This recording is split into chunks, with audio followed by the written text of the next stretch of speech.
All right, morning everyone. Here we are connected at all of our remote sites and available on Skype now. So, welcome to Grand Rounds. It is December. Hard to believe the end of the year is here. In terms of schedule here for the end of the year, we will have Grand Rounds again next week, which will be Spine M&M from Dr. Elise and Dr. Laxer. And then we have our holiday break for the residents. Well, it'll be split in two. So the 20th is actually the first day, I think, of the resident break, and then the 27th will also be resident break. We will start back with Grand Rounds on January 3rd. So we do have that schedule in front of us here. So we'll look forward to seeing everybody. And after M&M next week, we will have a final residents conference of the year. So any residents who are able to come here and in person, great. If not, we'll have a phone link up to the classroom to help out with that. So today is a very important and thoughtful Grand Rounds. Joe and I began talking about this 9 months ago, a long time ago, in terms of sort of different different participation in orthopedics. I think we see this at a national level. There's a lot of attention drawn to this. I think probably the most vocal group has been the women's movement in orthopedics, and I think they've been very vocal. But I think Joe has long been raising awareness of this. And we're happy to have him on our team and helping lead our institute efforts. And I think this will be a really important lecture for everybody to listen to, just how we can improve our profession. I think it falls in line with the goals and mission of Atrium Health, trying to. I think we need to better represent the people we take care of and the communities we take care of. So, Joe, without further ado, we look forward to hearing from you this morning.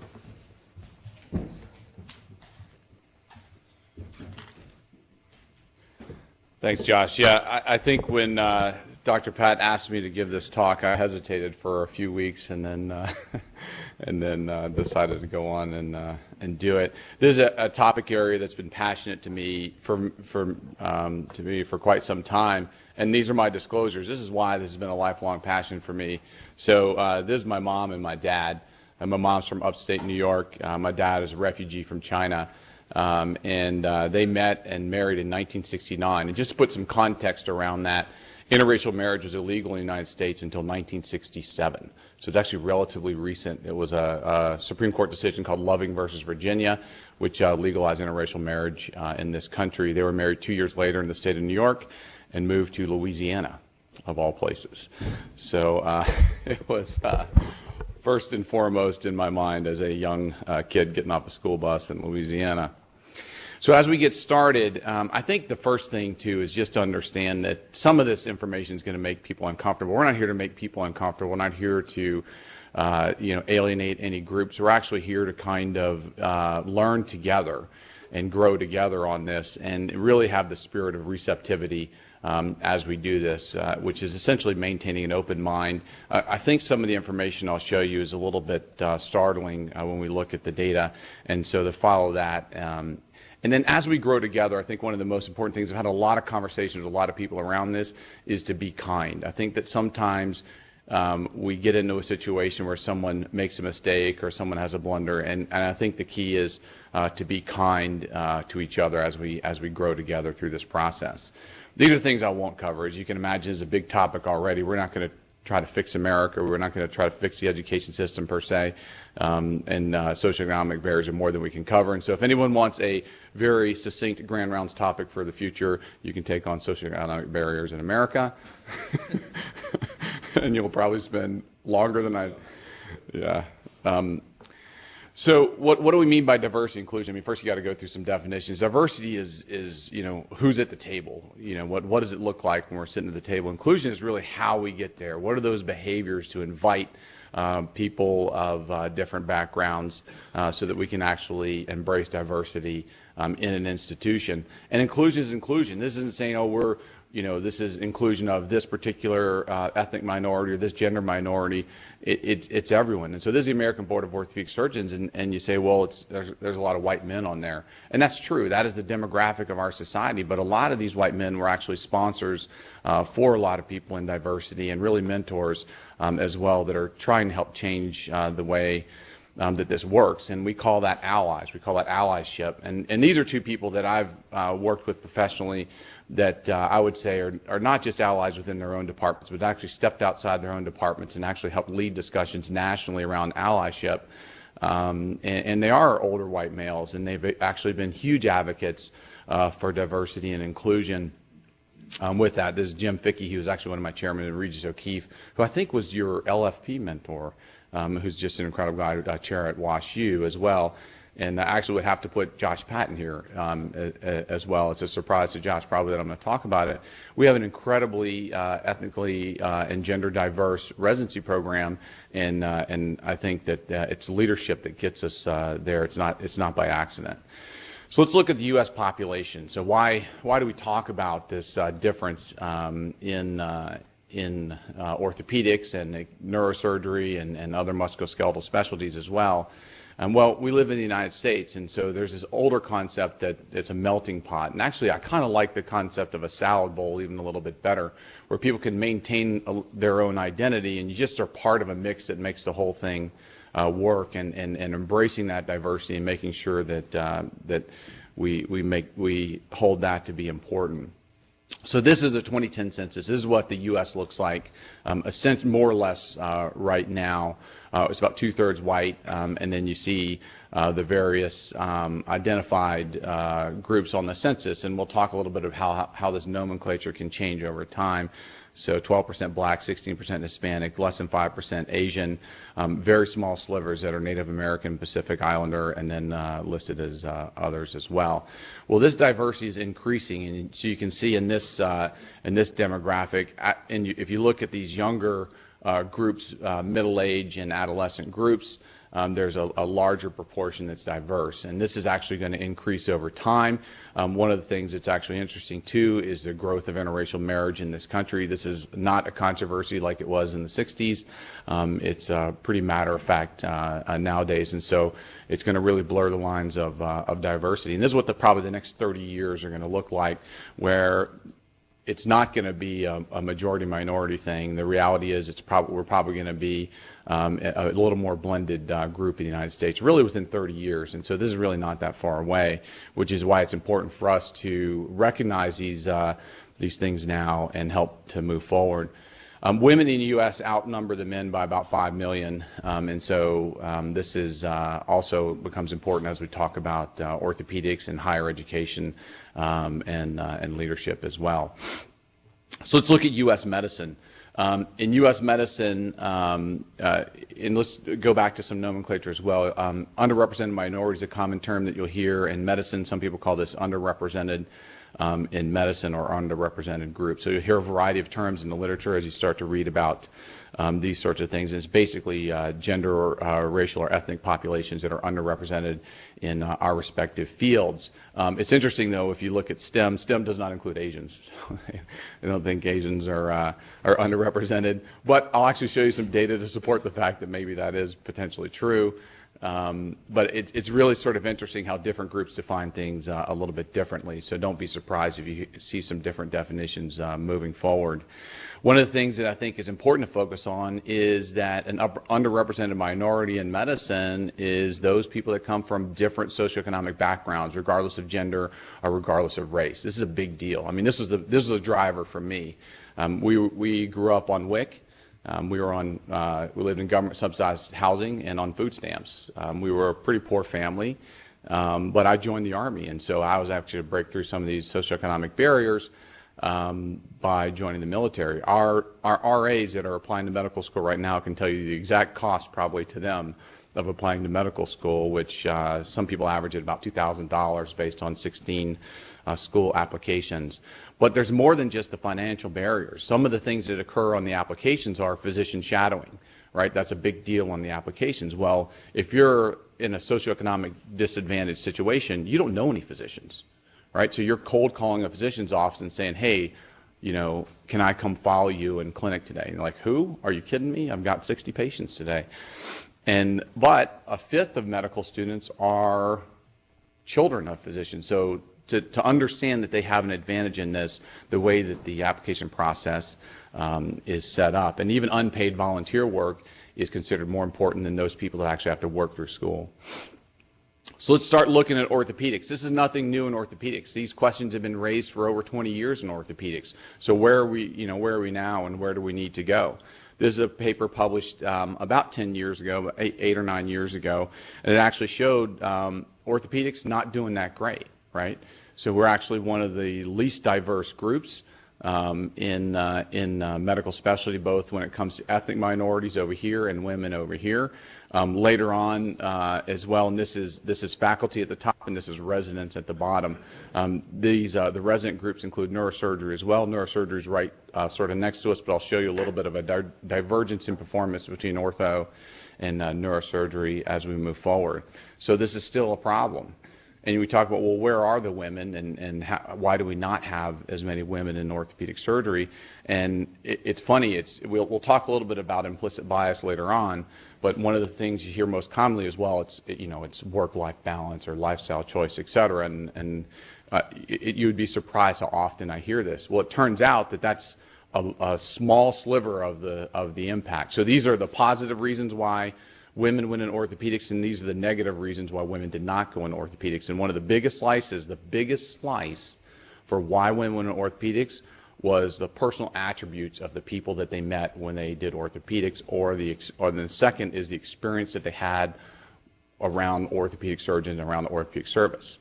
The two biggest categories for why women did not go into orthopedics were personal experience and personal attributes of the people that they ran into, and their experience on those services. So I think that some of those other reasons why we presume that women don't go into orthopedics are probably based in some of our own unconscious biases. So here we can look at other specialties versus orthopedics, right? So this is over time. Is this getting better over time? So this is up to 2017 data. And it is getting better. There is an improvement. What I'll highlight over here in the table is if you look at a group like neurosurgery was 11.1%. We were at 11% in 2006 for women in our groups. They improved to 17%, while in the same time frame we only improved to 14%. It is an improvement, but you see how flat the curve is. The curve in orthopedic surgery is as flat as the curve in ophthalmology, which actually has a very large proportion of women in that group. Whereas if you look at some of these other curves that are best fit lines that have actually taken off, I think these are the places where we as a subspecialty need to aspire to. The news is actually even worse as you get to the higher ranks. So if you even look, you say, well, maybe there's no full professors or chairs because there's just not enough women in the pipeline. But if you look at associate professor, those rates are actually pretty poor. For women being promoted to associate professor as well. And so it's not just about who you hire, but it's about who you promote, and how we get them there into those leadership positions, which I'll show you kind of is a positive feedback loop moving forward. So again, if we look at racial and ethnic diversity in various subspecialties, unfortunately here we are kind of cruising along at the bottom in orthopedics, and this is our relative proportions based on ethnic breakdown. Ethnic breakdowns in these are Hispanic or Latino, Black African American, or Asian. Asian is a conglomeration that includes East and South Asian as well. And so one of the common criticisms you'll hear is, like, well, the reason why orthopedics doesn't represent the population is we have a supply chain problem. We're just not seeing medical students. We're just not seeing the college graduates in those underrepresented minorities. And these data would actually show you that's probably not the situation, right? And so if you look, this is U.S. So this is African American representation. So it's U.S. population, and there's U.S. colleges. So the colleges are getting it right. So the colleges are doing better. Medical schools, less better, so there's a big drop-off here, but then there's a huge drop-off between medical school and orthopedic surgery. Similar situation going on with Hispanic students as well, where you have U.S. population. Colleges aren't doing quite as well. And there's these are divergent lines as well, where med school's not doing great, orthopedics another big drop off. If you look at Asians, you say, well, maybe this is a little bit different, and it turns out that there's a huge proportion of medical students that are Asian, but still a relatively small proportion that do orthopedics. So these are medical students here at the top, bigger proportion of orthopedic residents compared to the U.S. population. So Asians go into college a little bit higher than their representation in the U.S. population, but here again is the line with Asians compared to other. So if you wonder where these medical students go, they're going to other specialties. So an interesting survey of that looked at sex diversity in orthopedic residency program looked at the factors of the program that were more likely to have women in them, and it turned out larger residency programs. And if you look at the next several categories, it is women represented on the faculty, the number of women on the faculty, the number of women in leadership positions, and women's sports medicine programs. So these are things that are actionable as well. These last three things to me are markers of just top-notch programs, which actually makes sense because there's fewer applicants. They tend to be able to make and have an opportunity to choose those top programs that have research track record to include funding and that are rated in the top programs. And so this is what it looks like when you look at numbers of applicants, male versus female applicants. So this is orthopedic surgery right here in the middle. In the middle on the chart, but not in the middle as far as the proportion. And so what subspecialties do women in orthopedics tend to choose based on a survey study as well? Peds, cancer, and hand tend to be the top. Foot and ankle is actually growing. They're a pretty active group in foot and ankle as well, and lagging behind in arthroplasty, spine, sports, and my specialty, trauma. So why do we care about this? I mean, do we even care? I'm throwing a bunch of numbers at you very early on, and so why do we even care about this stuff? Well, it turns out that our patients' preference and their patient satisfaction scores are higher if they identify with their clinician. And so in this era of pay for performance, this may actually help us as well. And it turns out there's very good data. This is only a small number of papers on this topic. There are a lot of papers on this topic that bridging this gap in healthcare disparity, one of the best ways to do this is having diverse physicians. Diverse physicians, either gender or ethnic diversity, tend to serve those populations that are more diverse. The other thing is it puts us in alignment with our national organizations. The American Academy of Orthopedic Surgeons has had a very active role in leading this, as well as the AOA. And it really is like the quote says, the time is always right to do what is right. So let's talk about pay and promotions. Let's not just talk about entry into our field. Let's talk about what it means to be leaders. So this is actually from the business world. There are more CEOs in top companies in this country named John or David than there are all women in these top companies.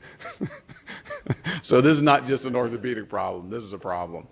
And entry is only part of the equation. Obviously, again, my disclosure, I'm Asian American.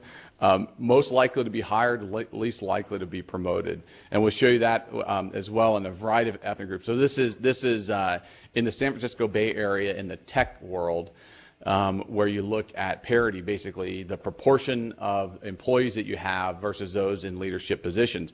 And actually, they've done a little bit better with women. There's still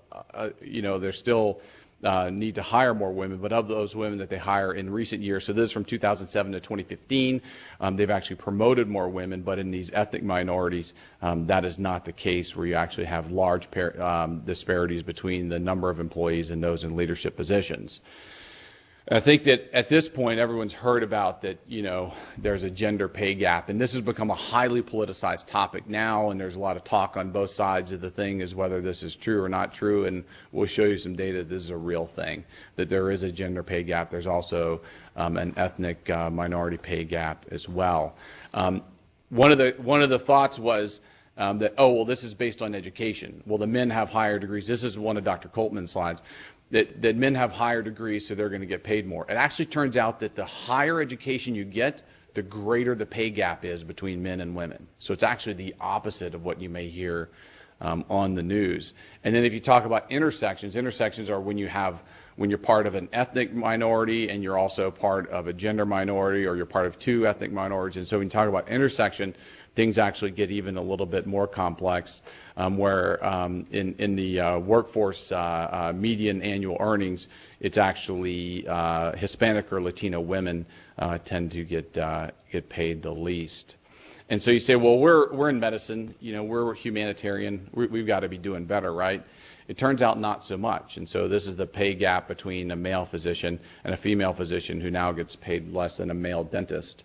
And you see the pay gap difference between a male dentist and a female dentist. My wife being a dentist, I'm very sensitive to this pay gap as well. And if you look at the subspecialties in medicine, these are different pay gaps by specialty. So you can see orthopedics has a big pay gap between men and women as well. This is the male being this lighter color, women being the darker color. I don't know what color it is, being colorblind, red, green colorblind. So I look at these slides, I'm like, I don't know what to tell you the color is. But some of these other specialties were surprising to me, like hem-onc and cardiology have huge pay gap differences as well. Those were actually surprising to me, and I've learned a lot prepping for this grand rounds as well. And so again, you see these wide variations. This is a JAMA paper, and this is actually a recent doximity survey, and so they actually surveyed clinicians about what they made. And it turned out in the doximity survey that women are paid 28% lower than their male counterparts in 2017. So this is not old data, this is 2017 data. And that in medicine is sort of interesting. If you remember when I showed the intersection, actually, especially in the tech sector, some of those Asian males actually got paid pretty high. In medicine, it still has a downward trend based on race and ethnicity. And so again, if you combine the two, we talked a little bit about intersection already. If you combine the two, these are the differences, and these are trend lines from 2000 to 2013. And so, are we getting better? It actually turns out that the pay gap difference seems to be getting worse in some categories, right? So if you look at black men, there's a huge pay gap. It seems to be paralleling, but they're not closing this gap at all. And if you look at other groups like women in general, but also white women and black women, especially black women at the bottom, this gap seems to be getting wider over time. And these are another representation of this. So if you look at the proportion that are the higher salary clinicians, so the higher salaried physicians, as you move on the spectrum, being a woman tends to be a greater risk, and then certainly being a black woman, you have the lowest proportion of those that are getting paid those higher salary jobs. So what about rank? Does it make a difference in rank? As well as far as your academic promotions, and it turns out that it does. And so these are the differences in the proportions of men to women in orthopedic surgery. This is all the specialties, hard to read, but men to women. And then if you adjust for age, experience, specialty, research productivity, you adjust for anything that we say that, is the cause of the difference, a difference still persists. So even if you adjust for all those things, there is a difference in academic rank that we can't seem to explain by any other means. Even in authorship, it's sort of interesting. So if you look at this, so this is the rise in female medical students. So females now, there are more women that graduate from medical school than men by a small difference. But then if you look, there's a divergence between the number of women that graduate from medical school and those that are first authors, senior authors, and full professors. And so there's even this gender gap that exists in publications. And so is all these pay gaps and promotions, does it seem to be performance-based? I think we have enough data now to say that it's definitely not performance-based, or even some newer papers that say that morbidity and mortality with a woman physician is actually less than a man. So we're going to move into some areas that hopefully we enlighten some people around some of the nomenclature that we use and some of the words as well as we move forward. And a lot of times this gets dismissed as being politically correct. Is it politically correct or is it just correct is really the question I like to ask. Because some of this older terminology that we use relative to certain groups have historical context. So I'll use the word Oriental, right? We now know that this is an offensive term, although some people don't know that it's an offensive term because it brings a lot of cultural baggage with it, right? So this came from the eras when Chinese were actually excluded from immigrating to the U.S. There was a law called the Chinese Exclusion Act, which actually migrated into the Oriental Exclusion Act from the 19th century, which prevented the immigration to the United States of Chinese and eventually other Asians to this country, which really wasn't overturned until the 1960s during the civil rights movements, largely led by black Americans in this country.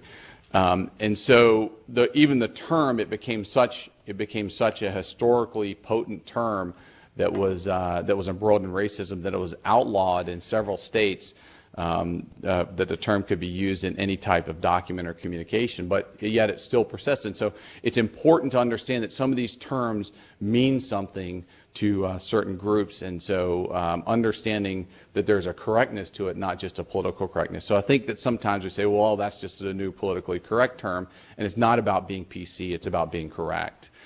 And a lot of times these defenses of, historical reference, we used to do this when I was a kid, and so it was okay. It was probably never okay. It was just something that was tolerated because that targeted group was silenced due to marginalization. So a lot of these things were never really okay. And unfortunately, I had a recent incident where I heard a surgeon talking about, when I was a resident, this sort of thing used to happen, and these new residents just need to get over it. They're just overly sensitive. And what they were talking about was blatant sexual harassment. And it's really hard to say that because that occurred in the past that it's okay now. And cultural norms change. And so what will happen is in 10 years from now or 5 years from now, someone may give this talk and say, all those terms Dr. Hsu used, those are ridiculous terms. We can't use those terms anymore. And I'll give you some examples of this as well. Some of the terms around our ethnic groups in this country have changed, but also there's this sort of discomfort with, should we say black, should we say African American, can we say Latino, can we say Hispanic? And so go to the internet. This is an information age. You can actually find this information out. And it turns out that Gallup polls have been doing this since the 1960s. Terminology used in the 1960s is no longer acceptable now. And it turns out that there are preferences. And the majority of groups actually do not have a preference. Hispanic or Latino seems to be acceptable at similar rates, with a slight preference for Hispanic now. And then in African American and black community, it's relatively equal, with the majority saying it does not matter. And so these are things where it's okay, and even if you say one word and you're corrected, it's okay. And so this is an opportunity where we really have an opportunity to be kind to each other as we go through this.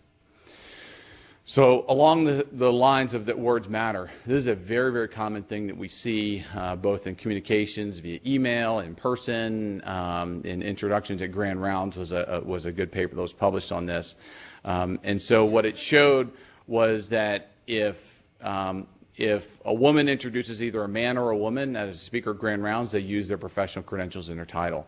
If a man introduces a woman or a man for Grand Rounds, they're less likely than half to use the title for the woman, where the majority of the time they're going to use it for the man. So even these little subtleties in how we use language and how we use words becomes very, very important.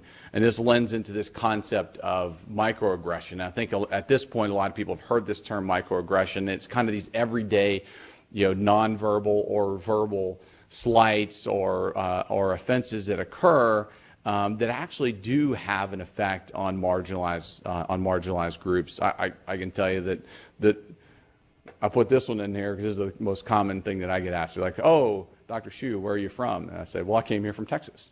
They're like, "No, where are you really from?" "Well, I grew up in Louisiana." "No, where are you really from?" So, all right, good. I went too far forward. Can I go back one? And so the reality is that these, I think I just launched the the link, unfortunately. So the reality is the majority of these are unintended. And so the fact that they're unintended doesn't make them any less potent. Any help here? All right, close the program. Good. So the fact that they're unintended doesn't make them any less potent. So I think there's an opportunity where we can educate ourselves around some of this stuff, because the words do matter, and they've been shown to decrease self-confidence and poor self-image in the targeted groups. And these are a variety of different themes around some of these microaggressions, like the myth of meritocracy and second-class citizen, those sorts of things.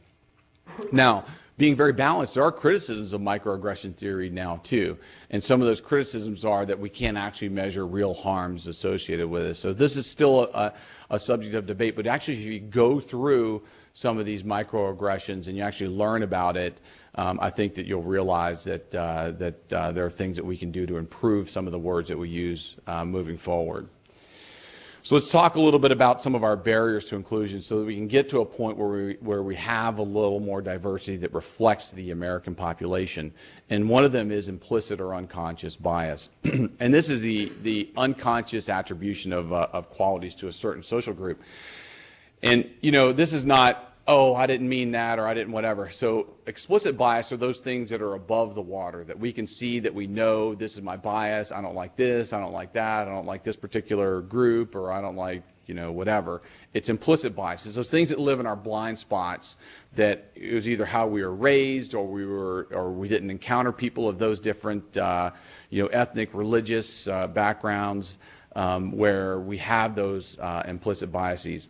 And so Harvard University has this implicit association test. It's part of Project Implicit.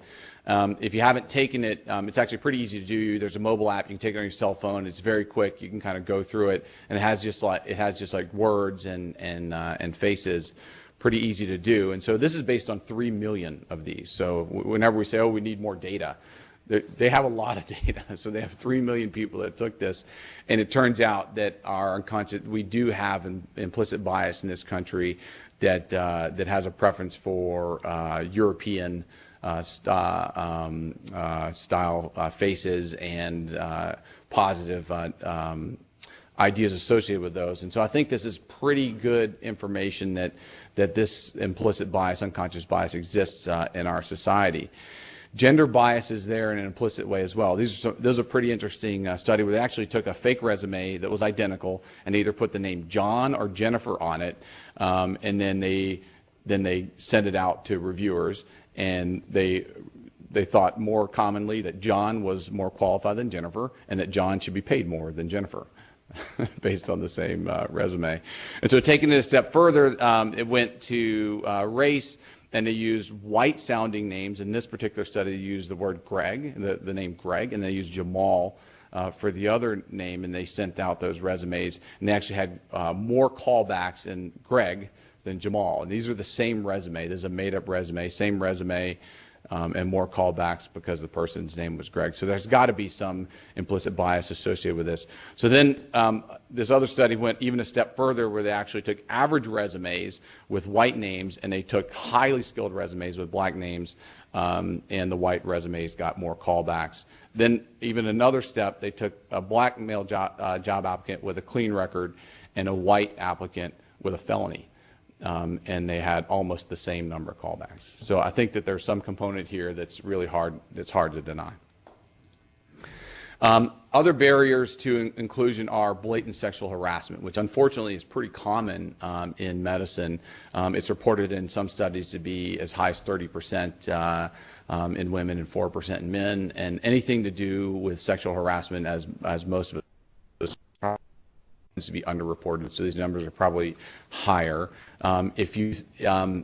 The problem is there's a lot of gaslighting around this type of talk, and people say, oh, you know, it's exaggerated or it was perceived wrong and it was innocent. If you want to actually read some of these, it's interesting and shocking at the same time. If you put in the hashtag MeTooMedicine, either in Google or on your Twitter account, you can actually read firsthand accounts of a lot of these things.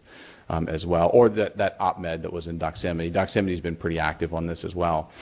There are other marginalized groups and populations that aren't even tracked in this data. So if you actually look into the data in medicine and orthopedics, it's not even something that's tracked yet in this data. But there are articles on well-being of gay, lesbian, and bisexual physicians in our group. And so this is another area where it's such a barrier to inclusion because it's not even something that we even think about or track at this point. And unfortunately, our specialty and neurosurgery neck and neck for being the least inclusive or least perceived to be inclusive by sexual and gender minorities in medicine. And so what are some steps forward? You know, to this point, it's kind of largely depressing, and so how do we move forward from here? I think one of the ways is that we definitely need diversity allies. It actually turns out that leaders of gender or ethnic minorities that actually have diversity promoting activities, their performance ratings are lower. But if you are not a member of that ethnic or gender minority and you do those behaviors, your performance ratings are higher, which is sort of interesting. But it also shows that we definitely need, some of the voices have to be voices that are not part of the group, not part of that underrepresented group. And this is something that's recognized very well in the business world as well. These two articles out of Forbes are actually quite good and talk about diversity allyship as well. And if you want just a short course on just a few-minute video, this is actually quite good. This is Francesca Ramsey, who kind of became, and she says, an accidental activist. She's a comedian and then subsequently became a journalist. And she has a little short video on tips for being an ally that I think are important, like understanding privilege. Privilege doesn't mean that, you know, you were raised in a white family with a bunch of money. I have privilege. I'm not a woman, right? So these gender pay differences, I'm not going to have to deal with. And so there are areas where there's relative privilege that I think it's important to understand. And then other things are, do your homework on this stuff. And it's really easy to actually learn about this stuff on social media and internet now. And then to be careful, if you're an ally, is to speak up, not over. And I think that unfortunately all of us tend to do that at one time or another. And then we're all going to make mistakes, right? The concept is to fail better. It's not that we're not going to make mistakes. It's not that we're going to be infallible. It's to fail better. And ally can also be a verb. And so it means doing something rather than just declaring yourself an ally. And so some of this has to do with mentorship versus sponsorship and even coaching. This is a spectrum, right? So this graphic on the side kind of tells about a little bit of difference. So mentorship tends to be more advice, whereas advocacy is sponsorship. So and that tends to be especially important for underrepresented minorities and women. And so sponsorship is give them the promotion, give them the job, and that sort of thing. And these can be over time developed from where we have a broader group of people that we coach, a smaller group that we tend to mentor, and even a smaller group that we sponsor. But being intentional about mentoring and sponsoring, I think, is really going to help us move forward. Social media has actually been a powerhouse tool for this for underrepresented minorities and women in medicine. Twitter, if you go on there, you can actually find a lot of information on Twitter about this. It'll actually help educate people around this and actually connect with people from other groups if you're in an area where you are very underrepresented. And so if you look at like this Physician Mothers group has over 71,000 members. So these are actually pretty powerful, this face group. These can be pretty powerful groups that to help. There's a new trend towards dissemination of research online, which actually can help overcome some of the barriers as well. And it turns out that the AAMC actually recommends and encourages people to be online for both education and advocacy. And so it's very common among medical students, about 94%, whereas as you move on in your career, we tend to be less involved in that. If there is information you feel like you need further information on, it's very simple. You can Google it, although this is not an endorsement of Google because Google's got their own problems. Google. So again, you can use Bing or you can use whatever. Is Yahoo still around? Is that still around? I don't know if Yahoo exists anymore. Again, thanks again to Dr. Coltman, who gave me some information on Atrium's own efforts towards diversity and inclusion. There is a medical education diversity and inclusion strategy that was just approved, and that's going to be rolling out here pretty soon, and there are actually websites internal to Atrium and real resources. And so if you actually go to PeopleLink, I guess I might be one of the only people that assigns themselves ACE modules, but you can actually go in and watch videos and actually learn about things like implicit bias and some of these other things. And some of these videos are actually pretty good that talk about some of the studies that we've referenced and give examples. One of the other ways forward are pipelines. This is Dr. Bonnie Simpson-Mason, who actually created the nth dimension. I'm glad that Dr. Gant is here with us, who's had a leadership in this at the national level as well. And this pipeline has actually been very successful for women and underrepresented minorities. There's a couple of publications on this that show statistically significant results in women and underrepresented minorities that are more likely now to apply to orthopedic surgery residency after participating with the nth dimension. And for those that have actually gone through the mentorship program in there, match rates are actually very, very high to procedure-based specialties. So really, really moving the needle with these pipeline programs. And the 2017-2018 data is even better with an 89% match rate. I mean, these numbers are astronomical for being able to actually reach down, create a pipeline, and coach, mentor, and sponsor candidates moving forward. And so thanks to Christy Catt, who sent me some of this information. OCRI has been very involved in this as well. Dr. Casey has been involved. Dr. Gant has been involved in leadership as well. And so Ortho Carolina has had 2 students a year since 2015 and has had multiple bioskills workshops over the years, and the residents here have participated in these as well over the years. The Perry Initiative is something that we're also involved in as well. This Dr. Pat is very involved in this, and Dr. Gant, Dr. Casey, you see here at the bottom as well. And this is towards young women and inspiring them into a career in orthopedic surgery or engineering. And this has been very successful as well with relatively high rates of matching and participation in orthopedic surgery for those people that participate in these programs. And so, how do we move forward? I think there's some balanced action items that we can do. One is be intentional about diversity and inclusion, and not having to apologize about it. Don't be uncomfortable around conversations around it. As we learn together, we need to be kind to each other as well. I hear sometimes people, in a harsh way trying to teach or learn from others, and I think that that's not the way that we move forward. I think the way that we move forward is making people feel comfortable around these conversations and being kind to each other and being aware of the fact that unconscious bias exists. So these are some typical questions that in the business world that people use to check unconscious bias. Is, do I typically hire the same person? What do I say when I mean fit? You hear that a lot. What is, this person's a good fit, this person's not a good fit. What does that mean? And is implicit bias associated with the concept of fit? And who do we encourage to speak out at meeting? There is some data that especially women in professional settings actually need to be called out or given the opportunity to speak a little bit more. And then we actually need to really look honestly around promotions and pay. Look at our organizations nationally and regionally and say, are there differences that we can't explain by something other than implicit bias?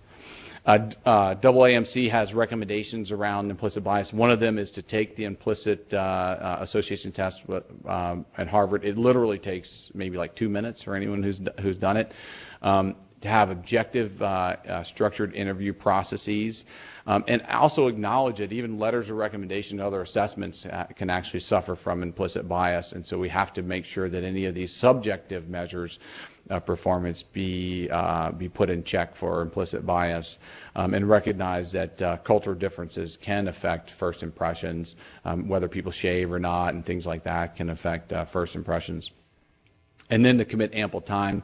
There's some data that sex bias emerges in these situations where interviews and evaluations are compressed over shorter periods of times. So these are the various different types of implicit aptitude tests that you can take on this Project Implicit website. And again, like I said, there's a mobile optimized setting, so you can actually go through and take it on your cell phone pretty easily. And then I'll end with tips from Mary O'Connor, who was a visiting professor here 2 or 3 years ago and had some discussions around this as well. And so these are practical tips for how to improve the situation in our societies, in our own institutions. One, actually have a diversity mission statement. It's actually something that people from diverse backgrounds look for. And so have that. And even potentially, she even talks about using images of diversity as well on your website and social media, and even potentially having a diversity award or some type of recognition program in your institutions. Acknowledging and mitigating unconscious bias is important. Actually, one of the suggestions you made in this interview was with the interview processes for selections to actually blank out the names on the applications. There's a study that Josh, you just sent me. I didn't put it in here, but it's concordant with another study from radiology where actually the pictures of candidates' faces actually contributed to their selection as much or more than their actual qualifications. And then to actually have some cultural competency and sensitivity training, which is much deeper than lectures like this, actually learning about different cultures and not only learning about how to work with them in the workplace, but then a whole separate topic is how to deliver that care to those patients from diverse backgrounds. Thank you.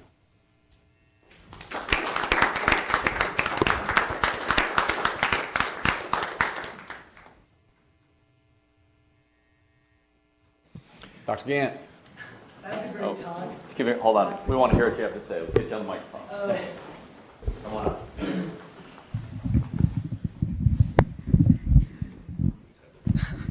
That was a great talk. Lots of great information, and thank you for all the websites. I just want to, again, just throw in there, I think the implicit bias things make people very uncomfortable.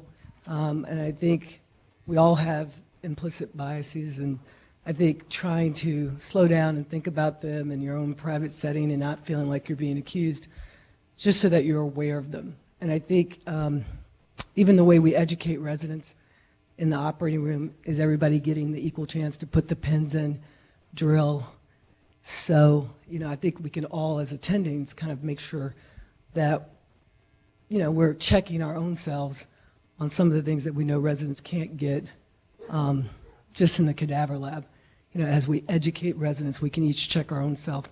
Are we giving those same opportunities so that we don't have a PGY4 that we're going, hey, why does this person not have the skills that they should have at this point? Have they had the exact same education as all the other PGY4s?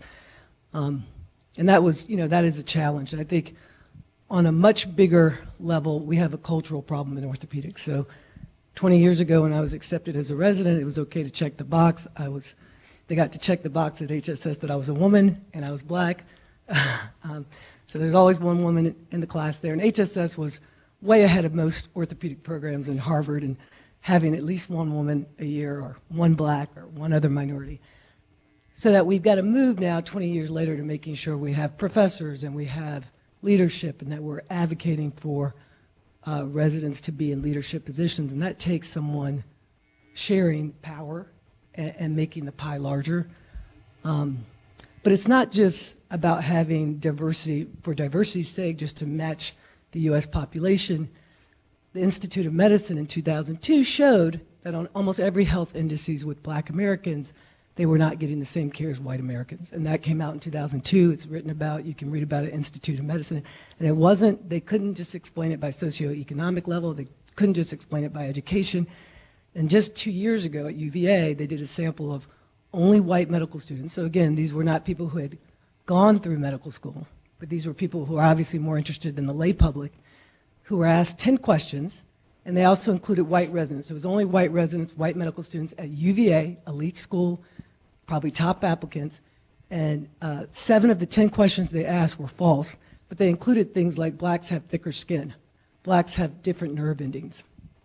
And it's totally, please go read about it. UVA, it literally came out 2 years ago, and over 50% of those questions were false.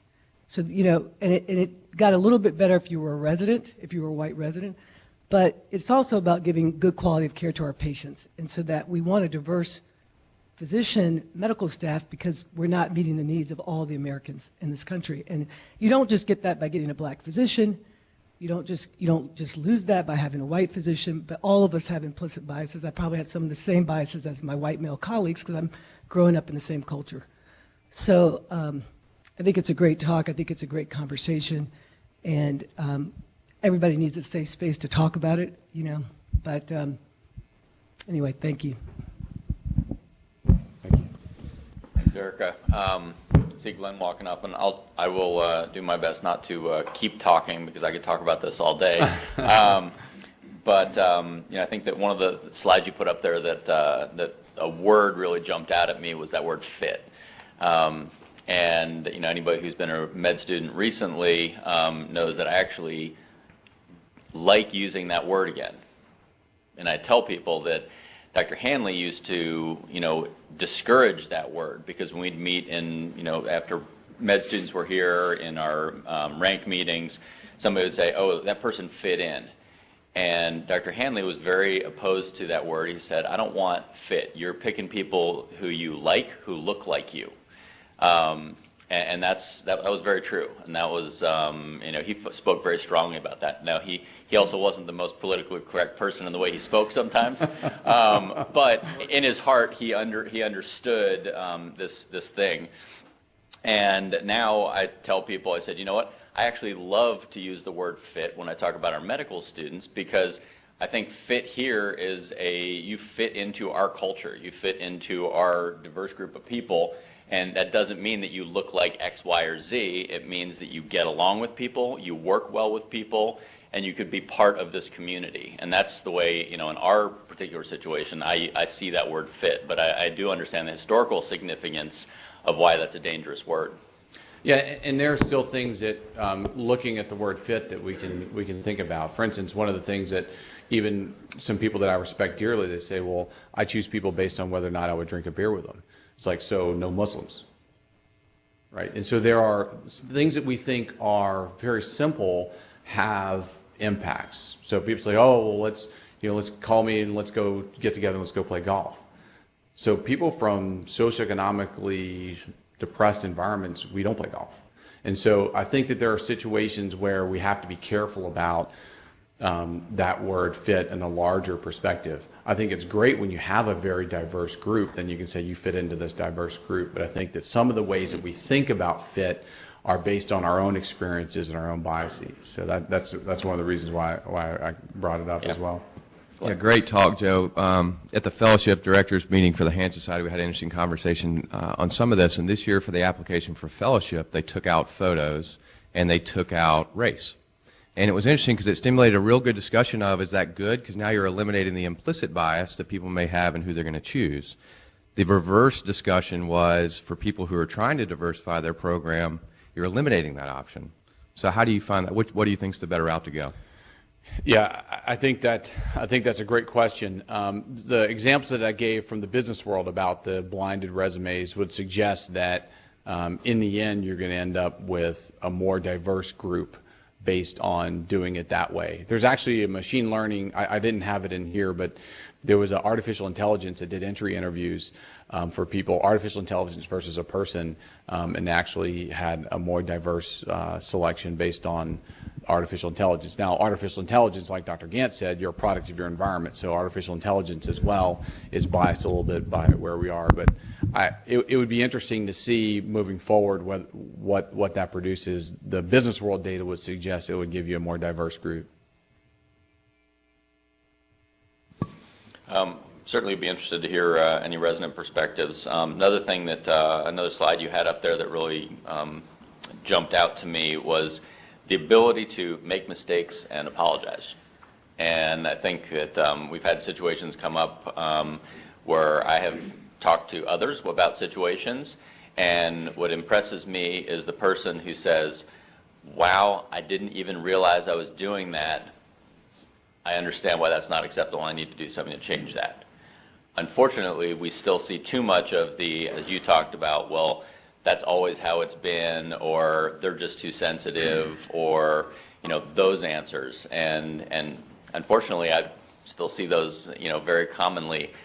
both those answers, but the ones that are important are the people who understand it, and it's okay. Like, I can think of something I personally did in the past few years where I said something just in the operating room, and after I said it, I was like, that wasn't. It was sort of a microaggression kind of comment, and the reason for it that I know it happened was totally based on one of my anatomy professors at Tulane. And it struck me because I realized after I'd said it that one of the med students with us had some Asian background. And I actually afterwards found him and said, I wanted to apologize for what I said and tell you why I said it and tell you that I don't think that was right. And that person was appreciative of it. And, it was very uncomfortable to sort of say I'm sorry and apologize. But it helps you understand what you should and shouldn't do. And I think people should be okay with doing that, because we can make mistakes. We can say the wrong thing, but you have to be aware of it and be able to step up to it. I agree. I think that's an important part of all of this. Go forth and be kind. So I recognize that I'm kind of the prototypical stereotype in residency. But Like a giant football player? Or? Yeah.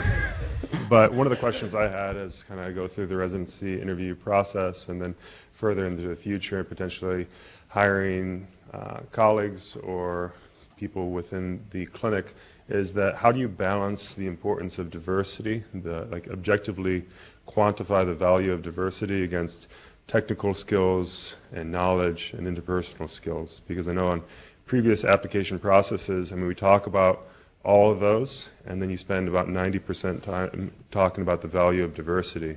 And so again, just kind of to Dr. Gaston's point, if we removed names, if we removed sex and ethnicity, we're no longer going to be able to have those conversations, and it seems like that is something that's kind of on the forefront. And so just being able to figure out how we should value against each other, it would be helpful. Yeah, I wish I had an answer for you. Like I said, I can only lean on where the business world has been a little bit further along with this. But they also have a lot of, I showed you some of the Google data. They have a lot of gaps on their own that they need to fill. And so I think it's a little bit of both. I think it's a situation where it's almost like when you do grants, right? So when we do grants, you have a study section that goes through and they score your grant, and then there's a second level review, a programmatic level review where they kind of go through as well. And so maybe there's a two-step process to some of this stuff as well. We have to be very, very careful, because this is the situation too, I'm sure people read about what's going on at Harvard, where you have ethnic groups pitted against each other now at Harvard University because there was a personality test given to certain ethnic groups to downgrade their qualification scores. And so I think we do have to be very careful about it. It's a process and evolution. I would tell you that whatever the answer is today is probably not going to be the answer tomorrow. I think the future is bright along this, because the American population is growing in such a way where this concept of majority-minority is going to disappear sooner in the American population. We just have to make sure that we're starting to track more in the American population and do the things that we can, like these pipeline programs, to reach deeper down in to actually help these underrepresented minorities and gender minorities to actually feel like they can participate in these programs and feel like they can be a neurosurgeon or an orthopedic surgeon or a musculoskeletal professional moving forward. Yeah, and Joe, implicit bias exists in many forms. For example, I grew up being trained to dislike Notre Dame, so I was implicitly biased against Thomas during the interview process, and I had to overcome that. Any questions from the classroom or anybody online listening? I guess, Joe, you're not over there, so no questions. That's right. All right, thank you for everybody for participating, and Dr. Hsu for an excellent lecture. Appreciate it.